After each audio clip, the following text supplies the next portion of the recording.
Hey guys, it's Lord here, back again with another action figure review, kicking off my looks at this Marvel Legends Spider-Man Retro Series. We have the Chameleon from the 90s Spider-Man animated series. That's right, finally, Dan Hu could shut up about this one. No disrespect to Dan Hu, I actually like him quite a bit, but he has been the most vocal for this character, towards this character, whatever for this character, and you know, kudos, because I was vocal about Danny Ketch Ghost Rider for how long, and we finally got him. That said, this course is brought to us by the fine folks over at Hasbro, and or not so fine folks, if you got my particular figure here, but we'll get into that in just a moment.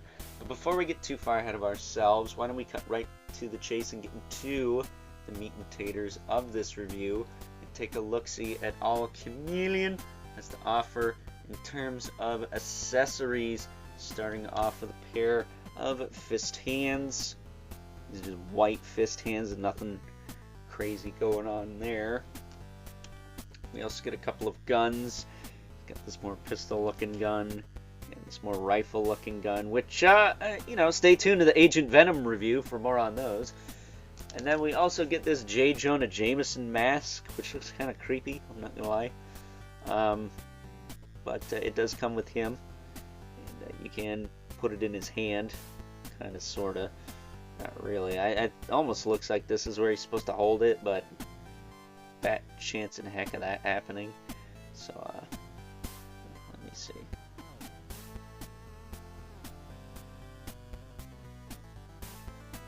I guess he can. I guess you can do that, but that just looks weird. I just had him hold it from the other end. But that's all you get for accessories, so taking a closer look at Chameleon here. Looks like he stepped right out of the show. Doesn't have the typical Marvel Legends birthing hips. He uses some of the Vulcan parts, particularly on the legs, and I am not a huge fan of the Vulcan body. If you guys saw my Star-Lord classic comic book Star-Lord review, you know how I feel about this body, and this guy follows suit with the same issue I have with that Star-Lord. This boot almost snapped off, and you can see it kind of flexing there, because these pegs are shite, and you know, I can't do my whole heat them up, pop them off, put a little soap in there so it moves better trick. With these boots, I have to literally heat them up, kind of warp them in and try to work the soap into the joint, which is 10,000 times harder than just being able to pop them off.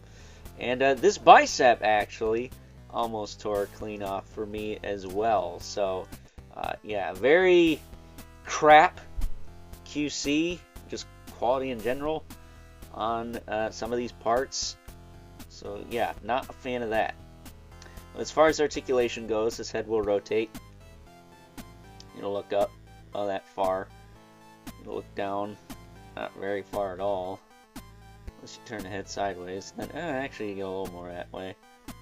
This collar is a separate piece. If you want more range, you can just pop that off, I guess.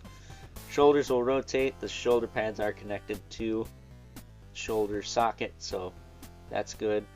Pop his arm up about that far. He's got a bicep swivel. Double elbow, that works fine. Swivel hinge wrist. Appropriate hinge for holding weapons. That's a plus. Zap crunch will go that far back. This far forward. Waist twist, kind of loose. Not terrible. Hips will kick out to the side about that far. Back down, forward, back. Thigh cut. Not as gummy on the thigh cuts, but not great either. I'm going to use this side, that way I don't snap that thing on camera. Because it does feel like it could break if I put too much pressure on it, but there you go. Double jointed knee with a boot cut. And then he's got a hinge in the foot with a rocker joint. Even that one feels like it could snap off, but he's got peg holes at the bottom of the feet. You want to throw them on a stand, but that's your lot. Decent figure. I'm glad we got this version of the character, but I think the Vulture was a little better, if I'm being honest. So Standing him up here. Thankfully, I was able to snag another one of these off Amazon, and I will do the whole rigmarole to replace that. But at any rate, it's time now that we move right along and take a look at some size comparisons. First up, here is good old Chameleon, alongside a couple other 90s characters from this retro Spider-Man wave. We got Kane, not the wrestler, and Spider-Man Unlimited, another animated character, no less. And yeah, I think Chameleon scales quite nicely with these two. Getting them out of the way. Stay tuned, I got reviews going up of quite a few characters from the Spider-Man wave going up in the next week. Bring in Brother Mandibilith right there. And the infamous 11th Spawn right there, who as usual towers over everyone because he's not a 6-inch scale figure. So with that being said, it's time now that we wrap things up with some final thoughts.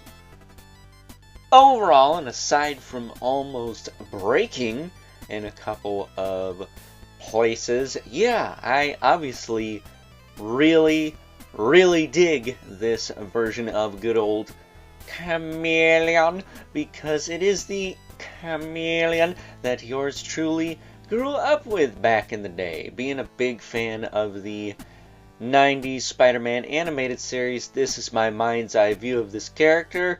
I'm very glad that the fine folks over at Hasbro got around to making this figure. But again, the gummy plastic freaking sucks. So with that being said, I hope you guys enjoyed this review.